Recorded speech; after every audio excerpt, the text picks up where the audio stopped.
Our guest joining me now is Roland Martin. He's the host of the Daily Digital Show, hashtag Roland Martin Unfiltered, and LaTosha Brown. She's the co-founder of the Black Voters Matter Fund. Very excited to have this panel break down President Biden's speech. LaTosha, I want to kick it off with you.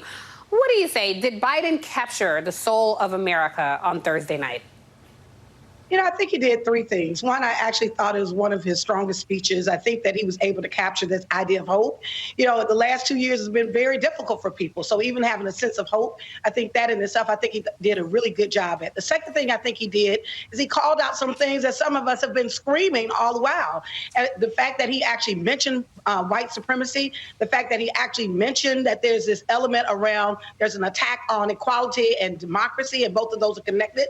I thought those were two big, really good points that he made. You know, the third thing is that we also have to be honest that in the context of while the MAGA Republicans are certainly leading the effort, that there's also, the Republicans have been complicit, that there has been a strategy and a policy to exclude people in this nation, and the Republicans have been complicit, but also there have been some Democrats that have been complicit around supporting policies that don't support poor and working class people, that support policies that literally put profit over people. And so if we're going to actually move forward as a nation, we're going to have a real honest assessment of how the entire nation and all political parties are accountable to making sure we put we the people first. You know, LaTosha, that's an interesting point. Say more because obviously Republicans, I think, are the biggest threat to democracy. We don't separate right-wing extremists and Republican Party anymore. I was struck, though, just now you said there are some Democrats complicit in this. Can you just explain to our viewers what exactly you mean by that? Well, let's talk about Senator Manchin and Sinema. There are two senators who have been standing in the way of us being able to actually pass legislation to end the filibuster so we can get progressive legislation passed. They've also literally supported, Manchin basically supports and coddles the coal industry. When you look at Sinema, she does the same around corporate interests, you know, and I think, and standing in the way of voting rights. And so when we're looking at how we move forward, I think that the president had a strong statement, but we also have to put pressure to say that no one can actually stand in the way of our democracy, including members of our own party. Yeah, I think that's such a good point, Roland. I want to bring you in the conversation because a lot of people have this misrepresented notion that black people are so loyal to a Democratic Party. The devil is a lie. Black people are loyal to making a better way for ourselves in this country. Right now, we're facing a lot of political violence. I want you to take a listen to President Biden talking about that, Roland, and then we'll talk about it on the other side. We saw law enforcement brutally attacked on January the 6th. We've seen election officials, poll workers, many of them volunteers of both parties, subject to intimidation and death threats. And can you believe it? FBI agents just doing their job as directed, facing threats to their own lives from their own fellow citizens. On top of that, there are public figures today, yesterday, and the day before predicting and all but calling for mass violence and rioting in the streets. We're going to talk a few times throughout the show with you, Roland, about this, but I think that's such a crucial point. His followers, Republican, mainstream establishment Republicans, are echoing these calls for violence, all but threatening it. What was your take? Well, first of all, I have my red LED lighting since the Republicans are so, oh my God, upset because President Joe Biden, they claim, oh, he looked like he was in Russia. Pastor Charles Jenkins has an intro to his song War, where he says, when the enemy is coming at you, you can't fall down, you can't break down. This means war. That is where we are. We are at war with these people. These folks are evil. They have allowed evil into their house with Donald Trump. He has now dominated the party. This evil is spreading. And when you are in a war footing, you have to respond accordingly.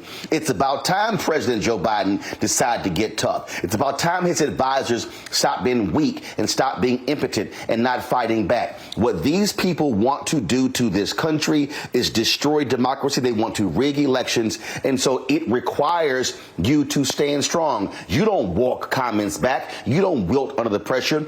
Republicans and conservatives, they are weak. All they do is whine and complain. Oh, my God, he called us semi-fascists. They have called Democrats Marxists. They have called them communists. They have called them socialists. They have called them pedophiles. And all of a sudden, now you get hit and now you start whining. Well, guess what, Democrats? Guess what, Biden? Guess what, Jamie Harrison, Schumer, Pelosi, and everyone else? You keep hitting. You keep pounding, because this is about the future of our children. I've got 13 nieces and nephews, and I'd be damned if I'm going to leave a country for them run by these crazed, deranged folks who want to impart evil in every facet of our society.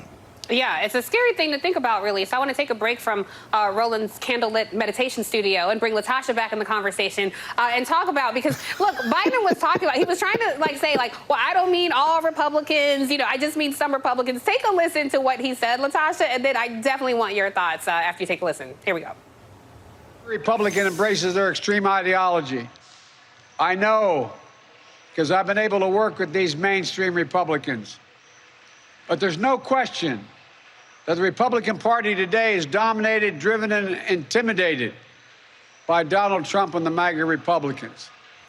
So, LaTosha, this is my challenge here. The Republican Party today is driven by, yes, the MAGA Republicans. The Republican Party yesterday was driven by MAGA Republicans, the original MAGA and Ronald Reagan. Those policies are not good for us. The Republican Party of the 1970s, the 60s, the 50s, they had policy that was harmful to black folks. And I just wish we could call a thing and speak truth about it. What did you think of Biden's, kind of olive branch to say, hey, I don't mean all Republicans? He's been consistent around wanting bipartisan. So I understand that that's in alignment with his strategy is. Like you, the truth of the matter is that the Republicans have literally ran this country into the ground. That ultimately, as they have attacked everybody, they have been complicit. And so while there's this distinction to create this space, this wiggle room for Republicans, the truth of the matter is they have been complicit in allowing this. They've created the environment for what is happening to happen right now. This just didn't happen overnight. Matter of fact, we can't just blame all this on Trump. We can go back. I can go back to Reagan years. I can go back even prior to that. So the bottom line is, if we are to move forward as a country unified, it means that we're going to have policies that's not based on racism, policies that says that poor people should not be excluded or punished because they're poor, policies that say that when people work, that they should get paid a fair wage, and that all of us deserve quality education and quality health care. We have to literally be able to say that that is what we're fighting for, and anybody against that, we have to literally call them out. Yeah, I agree. And when you say poor folks, that includes a lot of brown folks, a lot of Latino folks, a lot of AAPI folks as well. Roland, I know you want to get back in. Roland, you're with me practically the whole 2 hours, and I got to get to a commercial break. So Roland is going to return later this hour because he has a lot to say, as you guys can tell. That's why he's bringing the fire and the funk with those candles. And LaTosha Brown is going to be back in the next hour. So don't go anywhere, because coming up, what Trump says he plans to do with January 6 rioters if he becomes president again. Plus,